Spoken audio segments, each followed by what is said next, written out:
네, 안녕하십니까. 인사드리겠습니다.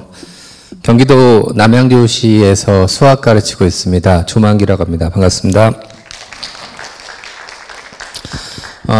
오늘 처음에 설명회를 의뢰받았을 때, 우리가 흔히 얘기하는 대학교, 서열이라는 것들을 저도 그리 썩 좋아하진 않지만, 어쨌든 상위 15개 대학교에 대한 설명을 의뢰받았습니다.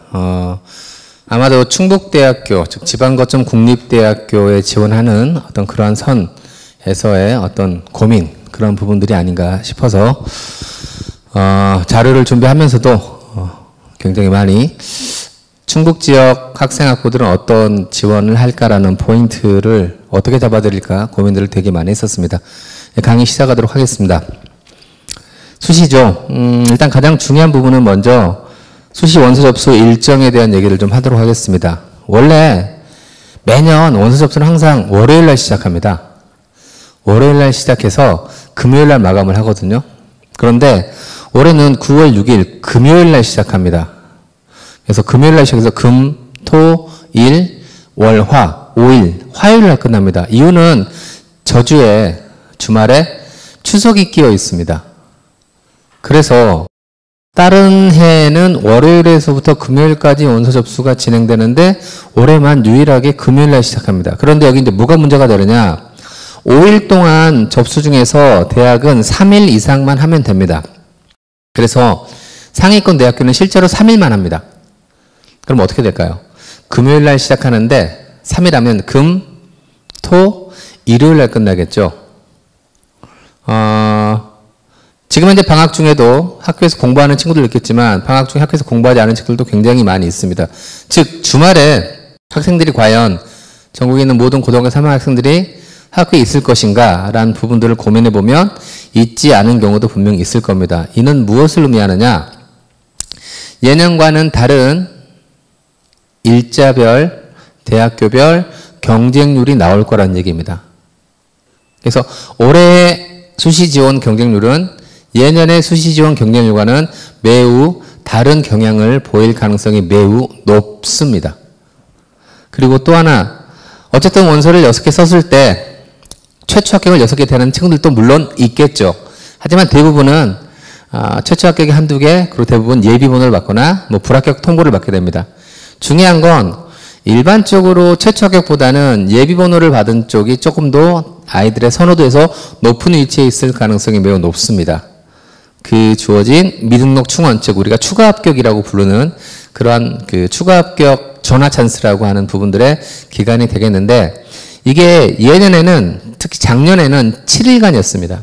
근데 올해는 하루가 줄어서 6일 동안 전화 찬스 기간이 되다 보니 일부 중위권 대학에서는 미처 전화를 돌지 못해서 정시로 이월시키는 인원들이 조금 많이 발생할 수도 있다라는 부분들의 말씀을 드리고 싶습니다.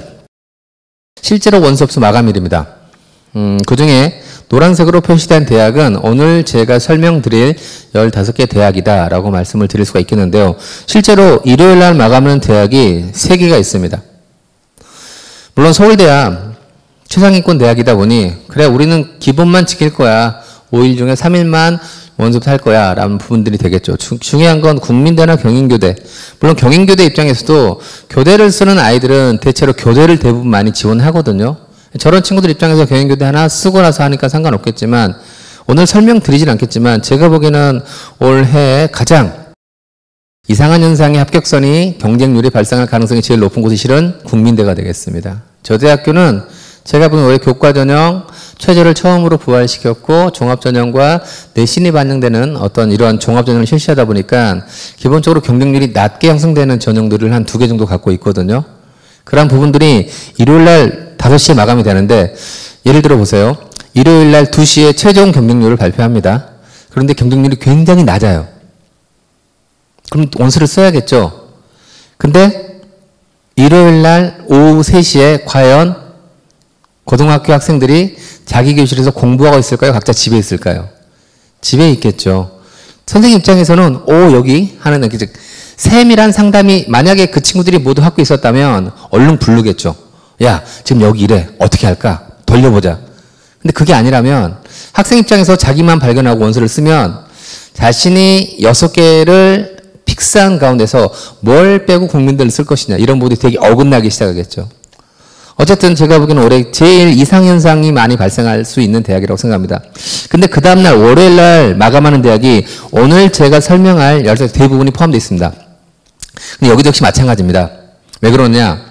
금요일날 시작을 해서 토요일날 일요일날 역시 아이들이 학교에 없겠죠. 그죠? 그러면 예년과는 다른 금요일 주말 동안의 그 원서 접수 지원 현황이 실제 예년과는 다른 현상, 즉 더 적게 원서를 쓰겠죠. 그런데 항상 대학들은 매일 마지막 원서 접수하는 날 오후 1시나 2시에 최종 경쟁률을 발표하고 그다음 발표하지 않습니다. 그러면 올해 최종 발표되는 경쟁률은 예년에 비해서 분명히 낮게 형성될 겁니다. 그걸 보고 마지막에 즉 만약에 경쟁률이 8대1 된다. 최종 경쟁률이. 그러면 오후 2시까지는 한 3대1이나 4대1 될 가능성이 매우 높습니다. 마지막에 그 보고 눈치를 보고 마지막에 2배의 경쟁률이 그 짧은 시간에 우르르 들어오겠죠. 올해 이 월요일까지 발표하는 즉 오늘 제가 설명드릴 대학교들의 수시의 지원 경쟁률의 포인트는 예년과는 다른 상황을 보일 가능성이 매우 높다라는 거죠.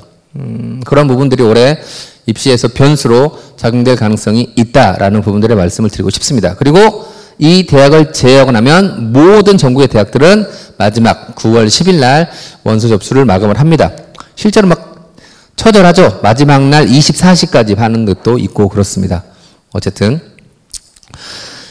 원서 접수만 고민을 하는데 하나 더 있습니다. 바로 뭐냐면 학생부 종합전형으로 원서를 쓰는 경우에는 자기소개서를 입력해야 되거든요.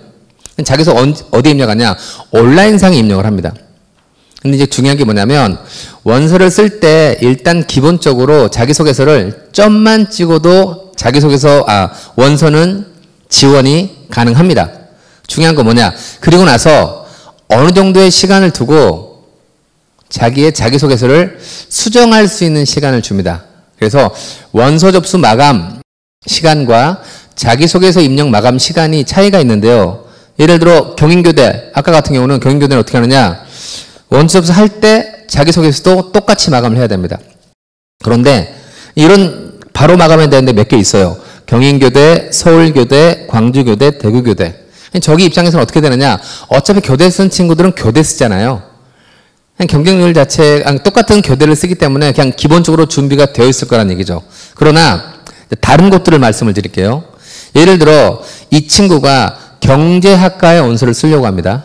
그런데 최종 경쟁률을 봤더니 다른 과에 비해서 유일하게 경제학과만 경쟁률이 엄청 터진 거예요. 다른 데는 6대1, 7대1 되는데 경제학과, 내가 쓸 경제학과만 25대1이에요. 어떻게 해요? 쫄리죠? 못 쓰겠죠? 어떻게 하면 될까요? 그러면 그 주어진 경제학과와 비슷한 다른 과로 바꿀 수도 있겠죠. 그럼 만약에 학생부 종합을 쓴 친구가 다른 과로 바꿨을 때 자기소개서도 시간이 된다면 그 다른 과로 지원한 학과에 맞게끔 수정을 할 수도 있는 거죠. 그러면 뭐도 중요하냐면 원서 접수 마감도 중요하지만 자기소개서 마감도 중요한 겁니다. 예를 들어서 아까 일요일날 마감한 대학이 3개 대학이 있었죠. 그런데 국민대와 서울대는 하루의 여유를 줍니다. 연세대 같은 경우는 월요일날 마감인데 월요일날 물론 한 4시간 정도 여유는 있습니다. 이렇게 0, 1 하루 정도 여유가 있으면 그래도 세밀하게 자기소개 수정이 쉽다고 볼 수는 없습니다. 근데 예를 들어 중앙대 볼까요? 중앙대는 월요일날 마감하고 그 다음 주 월요일까지 약 일주일 동안의 시간을 줍니다. 그럼 어떻게 돼요? 학과를 변경해도 그 우전인 변경된 학과에 맞게끔 자기소개서를 수정 보완할 수 있는 시간들이 굉장히 많이 갖는 거죠. 가장 늦게는 바로 여기 서강대학교입니다. 이따도 말씀을 드리겠지만 서강대학교는 학생부 종합전형을 크게 2개로 합니다. 학업형이 있고요. 그 다음에 종합형이 있습니다. 여기 있죠. 기본적인 종합형은 원서 접수하고 나서 이틀 정도의 시간을 두는데 이 학업형은 어떤 거냐? 자기소개서를 수능 이후에 11월 19일이면 수능 이후죠. 수능 이후에 원서를 쓰게 하는 겁니다. 소개를. 그러면 만약 이 친구가 수능 공부를 굉장히 열심히 준비했는데 수능을 너무 잘 봤어요. 서강대보다 훨씬 좋은 데를 갈 수 있을 것 같아요. 그럼 어떻게 하면 되느냐? 자기소개서를 입력하지 않으면 됩니다. 그러면 자연스럽게 불합격 처리가 됩니다. 즉 이건 뭘까요? 정시를 준비하는 친구들에게 있어서는 마지막 나의 어떤 그 보완, 뭐랄까요? 그런 마지막 감춰둔 보너스 패락 할까요? 조카 같은 그러한 역할을 하는 이런 식으로 적용이 되는 것도 있습니다. 어쨌든 학생들 입장에서는 이게 선생님들이 주어진 부분들을 모두 다 관리해 줄 수는 없습니다. 아이들은 6개를 쓰지만 선생님은 30명이면 180개의 대학들에 대한 학과들을 컨트롤할 수 없거든요. 그래서 본인 스스로가 원서 접수 마감일과 자기소개서 마감, 이게 일만 중요한 게 아니라 시간까지 정리하는 게 굉장히 필요합니다. 저 시간을 놓쳐가지고 자기소개서에 누락이 되면, 학생부 종합전형에 많은 친구들이 지원을 하죠. 그러면 가장 먼저 무엇부터 하냐면, 안 봐도 떨어질 친구부터 산다고 보시면 됩니다. 안 봐도 떨어질 친구. 결격 사유가 있는 친구들. 예를 들어서 서류가 미비됐거나, 흔히 얘기해서 자기소개서도 미처 다 입력하지 못한 친구들을 굳이, 그렇죠? 그래서 거의 불합격이 되는 아주 큰 지름길이다라고 해서 반드시 자기소개 마감, 일자와 시간까지도 컨트롤해야 한다라는 부분들의 말씀을 드리고 싶습니다. 교과전형도 있고 종합전형도 있고 면접 있는 전형이 있습니다. 그러면 면접 있는 전형은 원서를 쓸 때 내가 원서 쓰는 두 대학이 있는데 두 대학이 동일한 날짜예요. 예를 들어서 고려대 교과전형이거든요. 면접을 치릅니다. 그런데 연세대 면접형도 교과가 활용됩니다. 그럼 두 개의 최상위권 대학에 약간은 비슷한 성격의 비슷한 성적대 아이들이 원서를 쓰게 됩니다. 여기는 3배수 뽑고요. 여기 3배수 뽑는데 그러면 중요한 건 만약에 두 개의 원서를 썼을 때 참고로 연세대 면접형은 인문계 자연계가 모두 같은 날 면접을 치르게 되는 거고요. 고려대 학초는 인문계만 치릅니다. 그러면 고려대 학초에 인문계 원서를 쓴 친구들 입장에서는 두 개의 원서를 썼는데 둘 다 동시에 면접이 겹치면 어떻게 돼요? 하나를 뭐 해야 돼요? 포기해야 되겠죠. 이런 부분도 원서를 쓸 때 주의를 해야 되는 거죠. 예를 들어서 여기는 오늘 제가 설명은 안 드릴 건데 광운대, 명지대, 상명대, 숭실대 비슷한 라인에 서울권에 있는 중위권 대학입니다. 저 대학의 원서를 쓰는 친구들은 되게 비슷비슷합니다. 그럼 그 친구 입장에서는 여기 네 군데 원서를 다 써버리면 어떻게 될까요? 자칫 잘못하면 1단계는 통과를 했음에도 불구하고 몸은 하나니 그중에 한 곳만 면접에 참여할 수밖에 없는 그런 경우 생겼죠. 그래서 수시 지원 전략을 잡을 때는 저런 일정들도 포함을 해야 되는 겁니다. 예를 들어서 여긴 되게 착하죠. 고대 학생부 종합전형과 학생부 종합전형인데 내가 인문계 볼 테니 너희는 자연계 봐. 저런 식이면 대신에 내가 자연계 볼 테니 너는 인문계 봐. 이런 식으로 저러면 고대 연대를 갖다가 학추 2와 그 다음에 활동 우성을 써도 전혀 무리가 없는 게 되겠죠. 그렇죠? 반면에 여기 보면 고려대 일반 전형의 인문계를 쓴 친구는 활동 우수형 인문계 이때는 겹치게 되는 거죠. 이런 식으로 비슷한 그룹의 대학들이 실은 대학별 고사 일자를 나름 서로 조정하는 경우도 있고 눈치 안 보고 우린 갈 길 갈 거야 라는 부분도 있습니다. 그래서 원서를 쓸 때에는 반드시 내가 면접이나 이런 부분들이 치러지게 됐을 때 정확히 내가 쓰는 학과가 이게 경희대학교나 한국외대 같은 경우는 인문계 자연계로 구분되는 게 아니고요. 학과로 구분하거든요. 내가 쓰는 학과의 정확한 대학별 고사 면접 일자가 언젠지를 확인해서 겹치는 부분들을 물론 서류를 접수했다고 해서 모두 1단계 통과하는 건 아니겠죠. 대학교별 서류평가 기준에 따라서 어디는 통과하고 어디는 통과하지 않을 수도 있습니다. 그러나 어쨌든 제일 좋은 경우는 둘 다 통과했을 때 어떻게 할 것이냐. 그중에 하나만 가게 되면 하나를 버리는 기회가 되는 거겠죠. 그러한 부분도 반드시 고려를 해야 한다라고 할 수가 있겠습니다. 아울러서 논술 전형도 역시 마찬가지입니다. 이따 보여드리겠지만 논술은 정말 논술만 씁니다. 논술 전형 같은 경우도 보면 날짜가 겹치죠. 그래서 예를 들어 보면 성균관대하고 숙대하고 같이 쓰는 라인은 별로 없을 겁니다. 그러나 경희대 쓰는 친구들은 경희대하고 숙대를 쓰는 친구도 있고요. 경희대하고 성대를 쓰는 친구도 있습니다. 저런 식으로 같은 계열이 있을 때 어떻게 대학별 고사 날짜에 의해서 내가 원서를 쓸 그러한 대학교의 목록들을 결정할 것이지 이런 부분들을 여기 되게 착한 곳입니다. 내가 자연계, 너 인문계, 내가 인문계, 자연계 이런 식으로 저런 부분들도 꼭 확인을 하시기 바라겠습니다. 아울러서 오늘 설명은 안 드리지만 전문대학도 분명히 있습니다. 중요한 건 작년 같은 경우는 수시 1차, 2차, 정시도 1차, 2차 총 4번의 원서 접수 기기가 있었는데 올해 전문대는 정시는 한 번만 합니다. 그럼 수시 1차와 2차의 차이점은 뭐냐? 수시 1차는 수능 이전에 접수를 하고요. 수능 이후까지 접수를 하는 걸 수시 2차라고 합니다.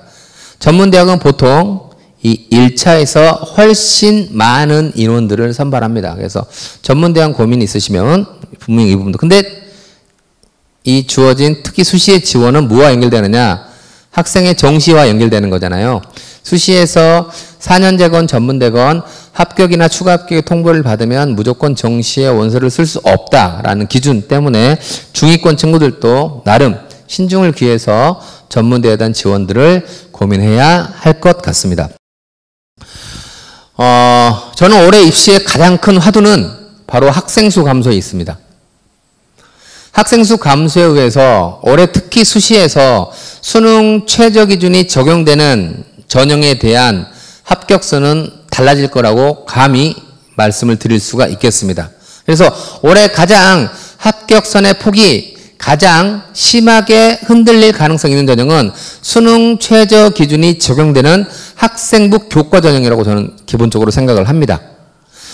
올해 어떻게 달라지느냐? 작년도 6월 모의고사를 본 친구들과 올해 6월 모의고사를 본 친구들의 두 각각의 재학생과 졸업생 각 과목별 인원들을 봤더니 재학생은 약 10%가 줄었고요. 반면에 졸업생은 작년보다 늘었습니다. 예, 올해 대부분 얘기합니다. 올해 재수생들은 더 늘어날 거라고요. 왜? 올해가 2009 교육과정, 즉 교과서가 고등학교 2학년 때 바뀌는데 교과서가 바뀌기 전에 치르는 마지막 수능입니다. 실제로 교과서가 바뀐다고 크게 수능 문제가 달라지진 않거든요. 하지만 어쨌든 어떤 내용이 수학도 들어오고 빠지고 한 부분들이 귀찮잖아요. 내가 고등학교 때 배웠던 그 내용 그대로 시험을 치르는 마지막 수능이 바로 올해가 되기 때문에 재수생들이 조금 더 적극적으로 원서를 쓸 것이다. 또한 작년 수능은 대표적으로 불수능, 어렵게 나왔다고 얘기를 하잖아요. 수능이 어렵게 나오면 얘는 재수생 입장에서는 호재입니다. 그래서 계속 수능을 작년에 어렵게 출제를 했는데 올해 평가원장이 올해 수능을 작년처럼 이란 말 안 했거든요. 작년과 같이 비슷하게 내겠다. 즉 기본적으로 고등학생이 풀 수 있는 문제들을 출제를 하긴 하겠지만 최상위권 학생들을 변별하기 위한 킬링 문제가 나오는 구조는 여전히 똑같은 구조가 될 거거든요. 이런 문제에 의해서 1등급과 2등급, 3등급의 선이 갈라지기 때문에 그래서 재수생들은 올해 늘어날 거라고 예상합니다. 재학생이 줄어드는 부분들을 졸업생이 늘어난 부분들로 메꿔지긴 하지만 그럼에도 불구하고 전체적인 인원의 감소는 기본적으로 적게는 6%에서 많게는 9%까지를 현재 예상을 하고 있습니다. 이 재학생이 줄어든 걸 따로 비율을 잡는 이유는 뭐냐면요. 재학생만 원서를 쓰는 전형이 있어요. 예를 가장 대표적인 게 고려대학교 학교 추천 전형입니다. 그러면 거기는 재학생만 원서를 쓰기 때문에 전체적인 인원 감소에 대한 비율을 적용시키는 게 아니라 재학생의 인원 감소에 대한 비율을 적용시키는 게 더 타당할 수가 있거든요. 그리고 이따도 말씀을 드리겠지만 지금 현재 사회탐구, 즉 인문계열 학생과 자연계열 학생은 어디가 더 많을까요? 인문계가 더 많습니다. 그러면 똑같이 같은 비로 줄어든다면 인문계 친구들이 더 많이 줄여야 되는데 자연계 수학가형과 인문계 감소 비율, 사탐의 비율과 과탐의 감소 비율을 보면 자연계 친구들이 훨씬 더 많이 줄어들고 있습니다.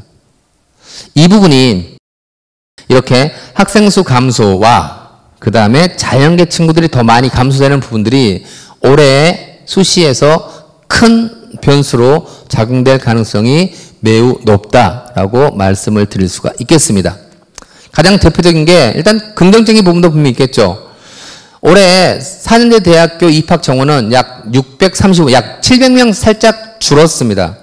그런데 전문대학은요, 올해 350명이 늘었습니다. 그래서 학생 숫자는 약 6만 명 가량이 줄어들 예정인데, 고등학생이 진학하는 상위권 대학의 모집 정원은 약 400명 미만으로 줄었습니다. 6만 명 줄면 그에 따르게 준 게 아니라 훨씬 더 적게 줄었다는 얘기죠.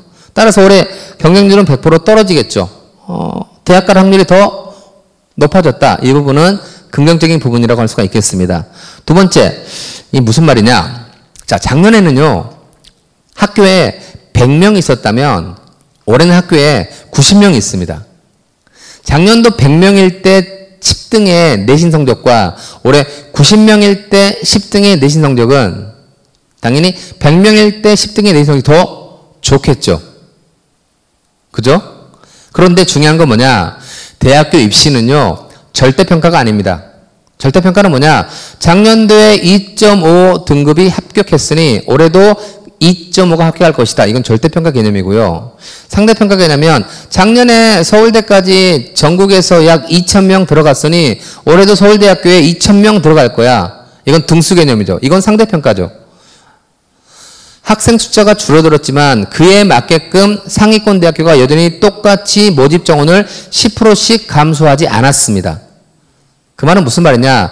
고등학교 입장에서는 작년도보다 더 낮은 등수임에도 불구하고 내신이 낮음에도 불구하고 등수는 똑같겠죠? 즉 충주에 있는 고등학교도 학생 숫자가 줄었다면 작년도 전교 20등과 올해 전교 20등의 내신을 비교해보면 올해 전교 20등의 내신이 더 낮을 겁니다. 왜? 학생 숫자가 줄었으니까요. 그런데 중요한 건 뭐냐? 상대평가니까 작년도 전교 20등이 간 대학 올해 전교 20등 간다. 이게 맞는 겁니다. 그러니까 어떻게 했냐? 기본적으로 그럼 얼만큼 내신이 이익 보느냐, 여기에 대한 것들은 지금 현재 3학년 내신 성적이 이제 나왔는데요. 저도 이제 학교에 가게 되면 저희 학교 것만 가는 게 아니라 좀 몇 개 학교를 모아가지고 저도 지금 당장 다음 주에 경기도 작업을 하려고 합니다. 근데 지금 현재 제가 감히 예상을 하면 1등급 때는 0.1, 2등급 때는 0.2, 좀 과하게 말하면, 즉 1.5등급은 올해 작년 1.4 정도, 올해 2.5는 작년 2.3 정도, 올해 3.5는 작년 3.2. 어떤 의미인지 아시겠죠? 4.5는 4.1. 이거는 10%를 적용했을 때 그렇게 되는 거고요. 여기서 누구는 한 75% 정도 더 될 거예요. 어쨌든 중요한 포인트는 아이들의 내신이 작년도보다는 조금 더 보정받을 수 있는 가능성이 있다라는 부분들이 올해 고3 친구들 입장에서는 역시 긍정적인 부분들로 작용될 수 있습니다. 근데 가장 중요한 건 이거죠. 수능 인원이 줄어듭니다. 그죠? 그러면 어떻게 되냐? 1등급 숫자가 줄어들겠죠? 100명이 수능을 보면요. 1등급은 4명이 나오는데 90명이 보면 1등급은 3.6명이 나옵니다. 그렇죠? 그러니까 올해 수능에서의 인원 감소는 100% 확정입니다. 그 상황에서 그러면 작년도 수능보다 1등급, 2등급, 3등급을 맞는 숫자는 100% 줄어들 겁니다. 그 말은 무슨 말이냐? 대학교에서 요구하고 있는 수능 최저 기준을 확보할 수, 즉 충족할 수 있는 친구들 자체가 올해 줄어들 거란 얘기죠. 그래서 올해 내신에 대한 보정을 받는데 수능 최저 기준의 충족이 어려워지니까 아까 제가 말씀드린 수능 최저 기준이 적용되는 학생부 교과 전형의 올해 합격선이 가장 많이 흔들릴 가능성이 매우 높다라는 거죠. 특히 누구? 수학 가형. 수학 가형에 과탐을 요구하는 대학들이 있겠죠. 오늘 제가 설명할 대학들이 대부분 그렇습니다. 이 경우에는 가뜩이나 학생 수가 줄어들었는데 수학가형. 거기에다 또 문제는 뭐가 있을까? 특히 재학생 입장에서는요. 재학생이 3월달, 4월달 모의고사를 볼 때는요. 그때는 10명 중에 3등 정도 합니다. 근데 이 친구들이 6월 모의고사, 9월 모의고사 보면 밑에 있는 7등, 8등, 9등, 10등들이 내가 왜 수학 가형을 보면서 등급이 안 나와? 내가 수학 나형 가면 나도 3등, 4등이 될 수 있는데 그리고 다 나형으로 뭐하냐? 도망가 버립니다. 그래서 6모, 9모가 되면 여전히 재학생은 이 친구는 3등이에요. 그러나 밑에가 빠져요. 7명 중에 3등, 6명 중에 3등입니다. 그럼 내가 등수는 똑같지만 100분이 어떻게 될까요? 더 떨어지게 되겠죠. 근데 이게 희한하게 수능까지 가면 다시 10명이 채워집니다. 누구로 채워질까요? 졸업생들로. 근데 이 친구들이 밑으로 들어올까요? 옆이나 위로 들어올까요? 옆이나 위로. 그러니까 어떻게 돼요? 재학생 입장에선 수학 가형을 정말 열심히 하는데 갈수록 성적이 떨어진 학생들이 거의 대부분인 상황들이 바로 그렇습니다. 그래서 이 부분이 자연계 수학 가형과 과탐을 요구하고 재학생들이 원서를 주로 쓰는 이 전형에서의 올해 합격선의 변동은 매우 심할 가능성이 높다라고 말씀드릴 수가 있겠습니다. 그리고 실은 수시에서 어디까지 원서를 써야 될까요? 라는 기준은 어디냐면요. 내가 수능 성적이 나왔을 때 정시에 이 정도는 갈 거야 라는 선을 잡고 그 위로 쓰는 게 맞겠죠. 근데 올해 실은 정시 합격선도 떨어질 겁니다. 왜? 등수 개념이니까요. 그죠? 즉 서울대, 연대, 고대부터 해서 작년도와 모집 정원을 줄이지 않았어요. 그렇죠? 그래서 올해 정시 합격선 또 파악해야 되는데 이 파악이 되게 어렵지만 감히 말씀을 드리면 오늘 설명할 대학교 중에 가장 끝부분에 있는 대학교들에서의 정시 합격선은 100% 하락이 거의 결정적입니다. 그런 부분들도 감안을 해서 수시에 원서를 쓸 필요가 있다라고 말씀드릴 수가 있겠습니다. 그래서 지금 이제 6월 4일, 7은 첫 번째 재학생과 경쟁한 모의고사 성적표는 나왔습니다. 중요한 건 예죠. 9월 4일 날 다시 한번 원서를 쓰기 전에 졸업생들과 경쟁을 통해서 내 자신의 위치를 확인을 할 텐데요. 중요한 건 매월 모의고사가 치러지면 그날 6시부터 9시까지의 검색 순위 1위는 항상 뭐냐? 무슨 월 모의고사 등급 컷이 항상 차지합니다. 근데 중요한 건 그때 들어가잖아요. 시험 본 그날 들어가잖아요. 그럼 어떻게 되느냐? 입시계 뭐 EBS부터 해서 굉장히 다양한 입시 기관들이 각각의 등급컷을 내놓고 있죠. 그 등급컷이 1등급도 적게는 2, 3점에서 많게는 4, 5점까지 차이가 납니다. 이유는 뭐냐? 각각의 입시 기관에서 받아들이고 있는 표본이 다르기 때문에 그렇습니다. 근데 이게 이틀이나 3일이 지나면 거의 비슷해집니다. 근데 중요한 건 뭐냐? 올해는 9월 4일 날 수요일 날 치릅니다. 그런데 아까 제가 말씀을 드렸죠. 원서 시작이 언제라고요? 9월 6일 금요일입니다. 즉 내가 치른 9월 모의고사에 정확한, 물론 가장 정확한 건 성적표가 나와야 알겠지만 그럼에도 불구하고 어느 정도는 내 점수에 대한 정확한 기준들을 파악을 해야 정시는 어디까지, 수능 최저 기준은 내가 적용할 수 있을지 없을지를 파악하는 거잖아요. 근데 그게 실제로는 굉장히 좀 러프하게 원서를 쓰기 시작할 때 굉장히, 오늘 제가 설명드릴 대학들은 주말이 굉장히 중요한 원서 시기인데 그때 학생들 입장에서 혼자서 자기 집에서 선생님의 조언을 듣지 못한 상태에서 자신의 9월 모의고사 성적을 분석할 수도 있습니다. 올해 9월 4일 치르는 이 이후에 주말 동안에 수시의 지원 상황이 이루어지는 상황 속에서 저 주어진 9월 모의고사의 가채점 성적을 어떻게 분석하느냐가 실은 상위권 아이들 입장에서는 굉장히 중요하다라고 말씀드릴 수가 있겠습니다. 이건 작년도입니다. 보시면 사탐이 53%고요. 과탐이 46%예요. 약 거의 비슷하죠. 그러나 수학 가형, 즉 이 46%에서 32%니까 약 3분의 1, 13%가 가형이 아닌 어디로죠? 나형으로 도망가는 거죠. 이런 상황들이 올해 아까 말씀드린 자연계 수학 가형에서 굉장히 중요하게 영향을 받을 것 같다라고 말씀을 드리고 싶습니다. 하나만 더 말씀을 드릴게요. 이왕 수능 얘기가 나왔으니 이제 아이들은 국어, 수학, 영어도 되게 중요하지만 실은 탐구 과목을 어떻게 선택하느냐도 굉장히 중요합니다.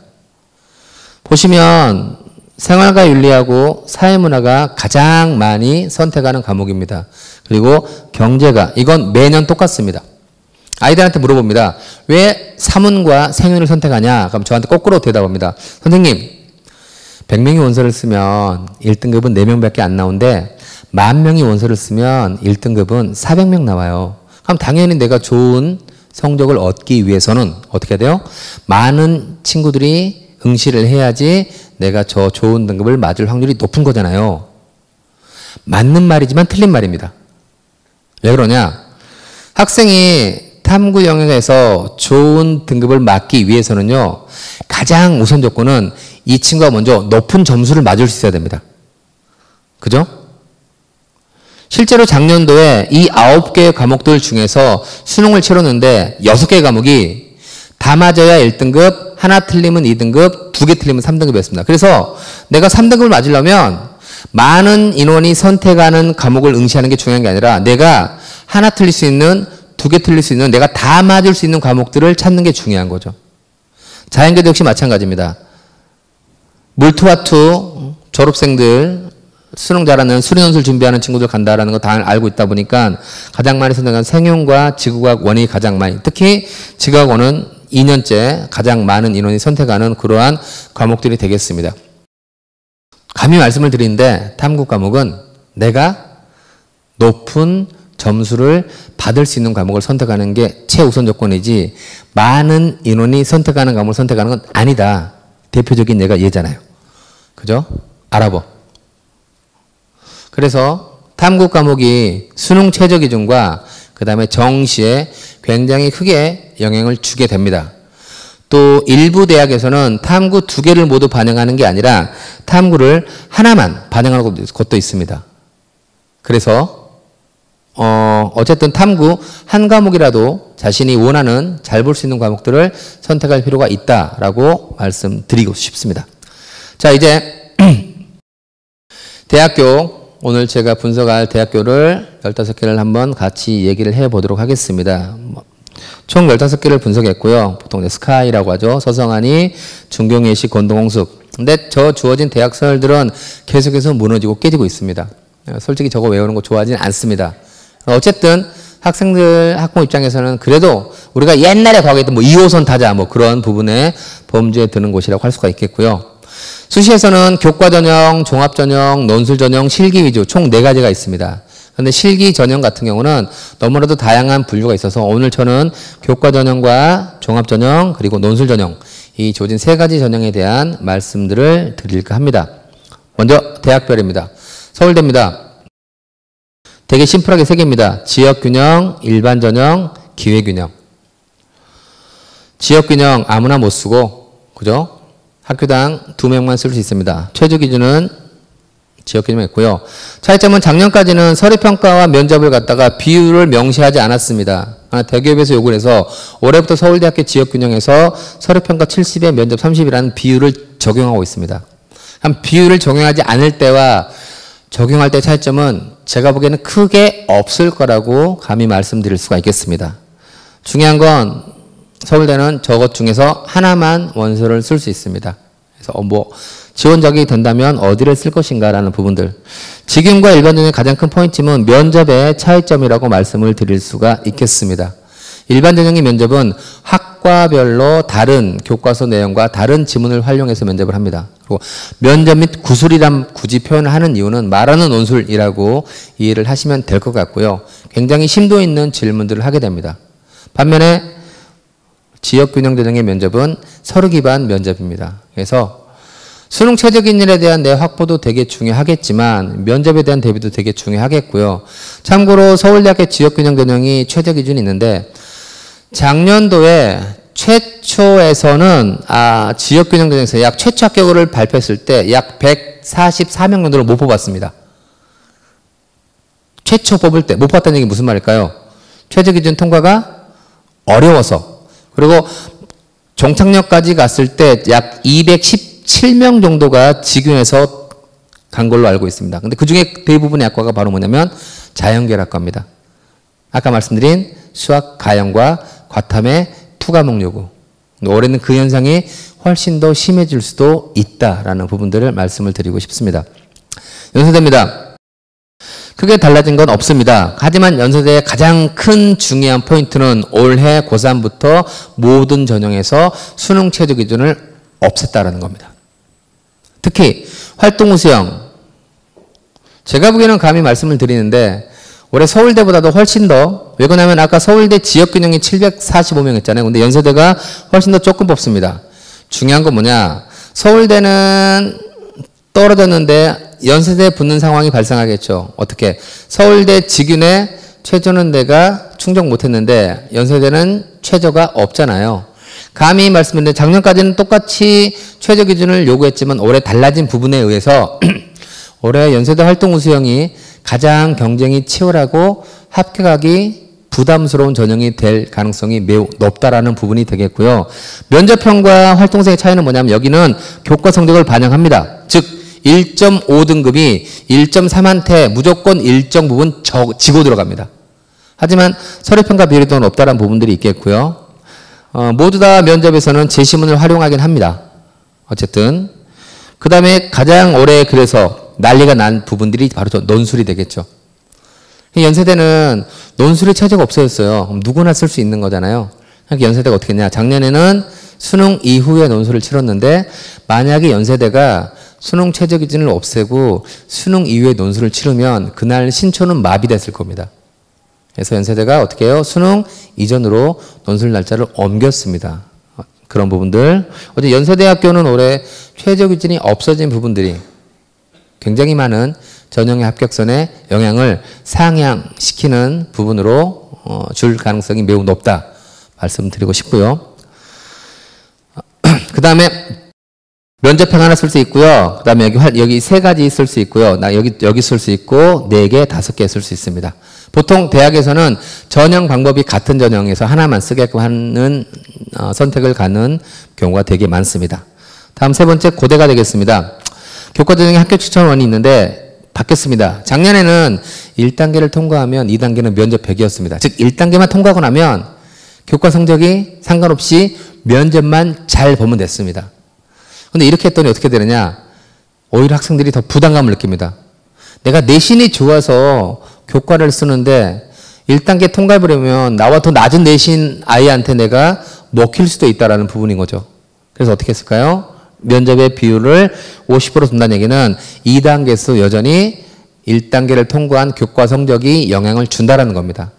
그럼 면접에 의해서 뒤집어지는 부분들이 감소가 되고 높은 내신을 가진 친구들의 합격률에 더 좋은 포인트를 줄 수는 있겠죠. 저는 올해 다 쳐져 있잖아요.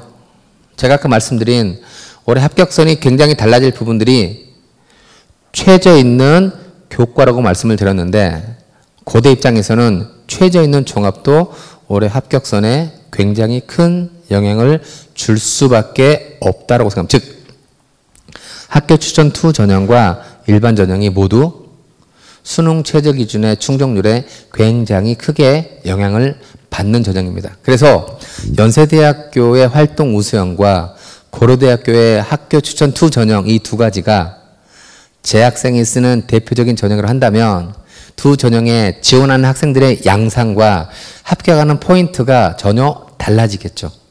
연세대 활동 우수형은 최저에 대한 고민이 없으니 전국에 있는 모든 고등학교에서 최상급 내신들이 다 원서를 쓰겠고요.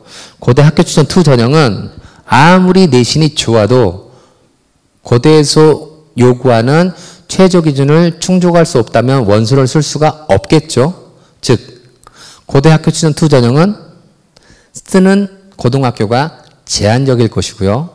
반면 연세대는 되게 많은 모든 고등학교에서 지원을 할 거고요. 당연히 합격선은 연대가 제일 높고 고대 합격선은 최초의 합격선을 물론 각 고등학교 상위권 친구들이 차지하겠지만 중요한 포인트는 최저죠. 제일 꼴등으로 합격하는 친구들의 내신은 고려대학교 학교 추천 2임에도 불구하고 2등급이 넘어가는 친구들이 작년에도 재작년에도 발생했는데 올해는 훨씬 더 많은 빈도수의 합격자가 나올 수 있다라고 말씀드릴 수가 있겠습니다. 참고로 고대는 논술이 없습니다. 여기는 역시 학교 추천 2, 1, 이 세 개를 한번 쓸 수 있고요. 그럼 여기를 한번 쓸 수 있고 특기자까지 총 3가지만 원서를 쓸 수가 있습니다. 자, 그 다음 서강대가 되겠습니다. 서강대는 종합형과 학업형, 이게 작년도에는 자기주도형과 일반형이라고 해가지고 아까 제가 말씀드렸죠. 자기소개서 입력일이 수능 이후에 있는 작년에는 이 학업형이 일반형인데 두 가지의 다른 점이 있었어요. 수능 이후에 치르다 보니까 수능 최저 기준을 요구하면서 자기소개서는 수능 이후에라는 부분들로 그러다 보니 자연스럽게 수능을 준비하는 정시형 친구들이 많이 들어갔거든요. 올해는 이 학업형도 최저를 없앴습니다. 여기서 중요한 포인트가 뭐냐? 종합형이란 이름과 학업형이란 이름이 우리가 흔히 이따 말씀드릴 중앙대학교가 2개의 학생부 종합형을 실시하는데 종합형, 종합적으로 모든 걸 잘하는 친구들, 학업형, 뭔가 깊이 있게 뚫고 있는 친구 이런 느낌이 되게 강한데 평가를 보는, 서류 평가하는 방법은 똑같다는 얘기예요. 그럼 차이가 뭐냐? 차이는 only 하나라는 겁니다. 뭐? 수능, 자기소개서를 늦게 내냐? 먼저 내냐? 그럼 아이들 입장에서는 두 개를, 서강대가 정말 가고 싶은 친구들은 두 개를 다 쓰는 것도 있겠죠. 왜 그러냐면 작년 같은 경우는 여기는 최저가 없고 최저가 있으니까 최저 안 된 친구들은 위에만 썼겠죠. 근데 올해는 부담감이 사라지는 거죠. 그렇죠? 여기는 거기다 또 모두 다 원서를 쓸 수 있습니다. 그래서 올해 서강대가 정말 사랑하는 친구들은 두 개를 모두 쓸 수 있는 가능성이 매우 높은데 서류평가 방법에서 다른 어떤 차이점은 없는 전형이다. 다만 차이는 뭐냐? 자기소개서를 수능 이전에 원서 접수할 때 쓰느냐, 수능 끝나고서 이 차이밖에 없다. 되게 이상하다. 말씀을 드리고 싶습니다. 성대가 되겠습니다. 작년에는 성균 인재였고요. 글로벌 인재였는데 그걸 바꿨습니다. 계열로 뽑으면 계열 모집, 학과로 뽑으면 학과 모집. 이름만 바뀌었고요. 방법의 차이는 없습니다. 다만 학과 모집에는 일부 학과에서 다른 거는 다 서류 100인데 일부 학과에서 면접을 치르는데 면접을 치르는 곳은 의대하고요. 사범대하고요. 스포츠과학과입니다. 이렇게 의대, 사범대, 스포츠과학 다른 데는 실은 계열 모집이나 학과 모집 차이가 없다는 거. 즉 인문과학대학으로 한번 모으고요. 그 안에서 다시 학과를 쪼개가지고 모은다는 얘기죠. 그러면 어떻게 될까요? 인문계열을 모집하면 학과에 대한 전공 적합성이라는 부분들을 평가하기 어렵게. 왜? 모두 다 잘한 친구들. 반면에 학과로 뽑으면요. 국어국문과로 뽑을 때와 영어영문과로 뽑을 때와 사학과로 뽑을 때가 기준이 달라지겠죠. 그래서 여기에는 분명히 계열 모집과 학과 모집에서는 분명히 선발하는 모집과 이런 부분들 속에서의 서류평가에서 약간의 기준이, 즉 계열 모집인 경우는 전반적인 모든 것들이 다 우수한 친구들이라고 볼 수가 있다면 학과 모집하는 부분에서는 내가 쓰는 학과에 대한 어떤 성향들이 되게 강한 이런 부분들로 평가될 가능성이 매우 높다라고 말씀을 드릴 수가 있겠고요. 역시 모든 것들을 다 중복 지원 자격만 되면 할 수가 있습니다. 한양대입니다. 작년과 달라진 부분이 없습니다. 교과 전형, 종합 전형. 가장 먼저 한 곳이 여기죠. 즉 수시에서는 모든 전형에서 수능 최저 기준을 두지 않을 거야 라고 한 전형들. 예, 달라진 부분은 없고요. 역시 모든 전형 다 복수 지원 가능합니다. 이화여대입니다. 작년부터 면접을 모두 치르는 것들, 그 다음에 여기 보시면 종합 전형에서 최저를 두고 있습니다.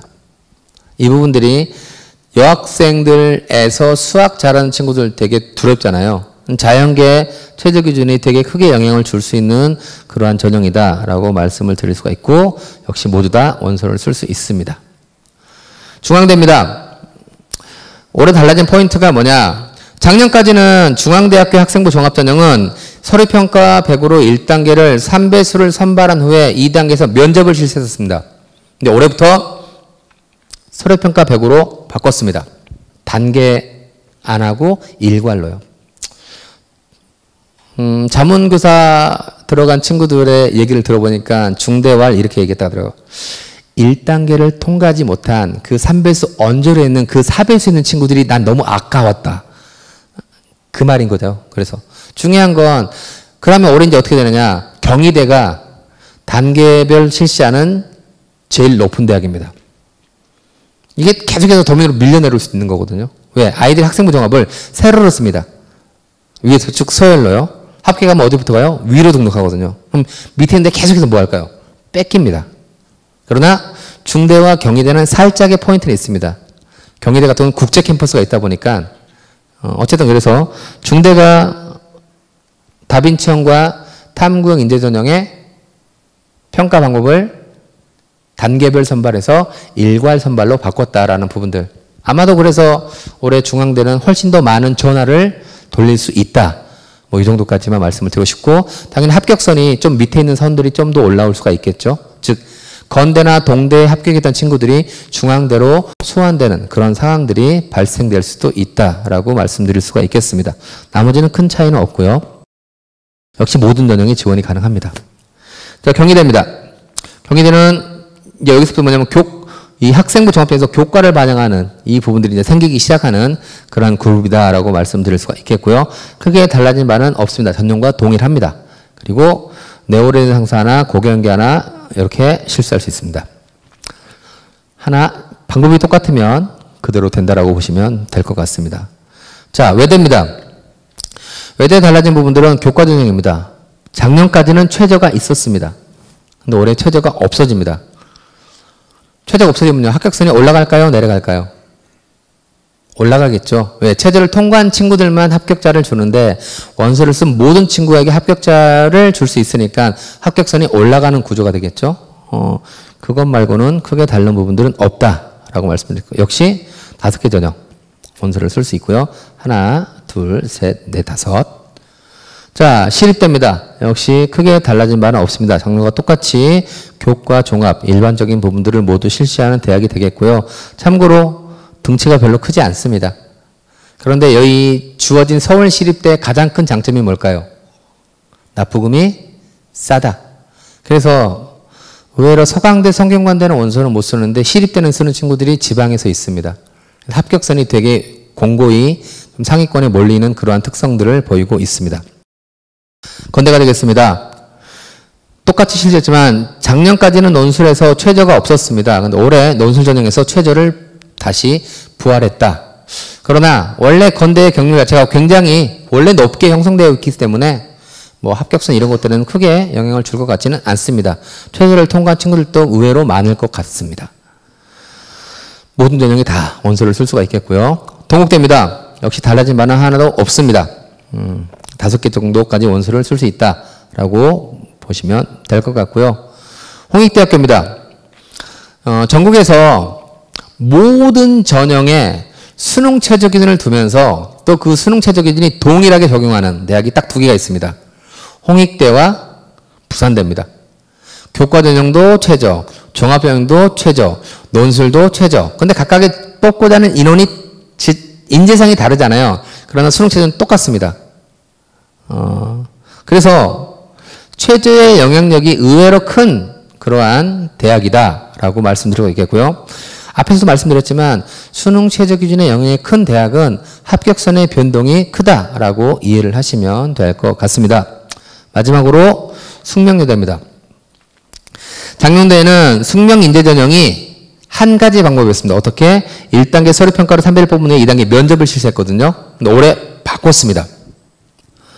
서류형과 면접형으로 2개로 쪼갰습니다. 그러면서 종합적인 인원을 늘렸습니다. 그런데 포인트는 서류형에 더 많은 인원을 배치를 했고요. 반면 면접형은 인원이 줄었으니까 작년에는 3배수였는데 4배수로 좀 면접 인원을 늘렸다가 포인트가 되겠습니다. 이 전형이 올해 좀 영향을 줄 것 같다라고 개인적으로 생각을 합니다. 이렇게 대학별의 어떤 작년과 달라진 점들 포인트를 한번 짚어드려 봤고요. 이제 한 종합으로 해서 이제 그 밑에 있는 정원의 전형 이런 거 말고요. 모든 고등학교의 일반적인 아이 쓸 수 있는 전형들을 가지고 보면 노란색 부분이 수능 최저가 있는 부분입니다. 그러면 교과전형 실시하는 대학 중에서 고대, 중대, 서울시립대, 홍익대, 숙명여대가 있고 내신만 가지고 있으면 합격이 가능한 전형이 한양대, 이대, 중앙대, 학교장 추천, 외대가 되겠습니다. 종합전형입니다. 가장 많이 선발하는 전형들이 되겠고요. 실제로 교과의 전체 인원은 3,000명. 근데 종합은 약 17,000, 약 6배가 되겠죠. 논술이 6,000명 이렇게 되고요. 보시면 노란색이 최저 있다 했죠. 그래서 서울대 직윤이 있고요. 고려대 전체 전형, 이화여대와 홍대가 최저가 있습니다. 반면 논술 전형은 서울대하고 고대가 실시하지 않고 나머지 13개 대학이 실시하고 연세대, 서울시립대, 그 다음에 한양대학교, 그 다음에 한국외대 글로벌 캠퍼스 되겠습니다. 여기가 최저고 나머지는 논술을 써도 최저 기준을 준비해야 한다라는 부분들. 참고로 실기에는 예체능도 있지만 특기자도 있습니다. 연세대 같은 경우 다 특기자입니다. 고대. 연대고대는 인문과학 특기자, 과학 특기자 이런 부분이 되겠고요. 밑으로 내려가면 그런 특기자보다는 예체능이라든가 이런 부분이 되겠습니다. 어쨌든 보시면 의외로 특기자가 교과가 거의 견줄만 하죠. 예대면 그러긴 하고요. 전반적으로 봤을 때 종합이 1등, 논술이 2등, 교과가 3등 이 정도가 된다라고 이해를 하시면 될 것 같습니다.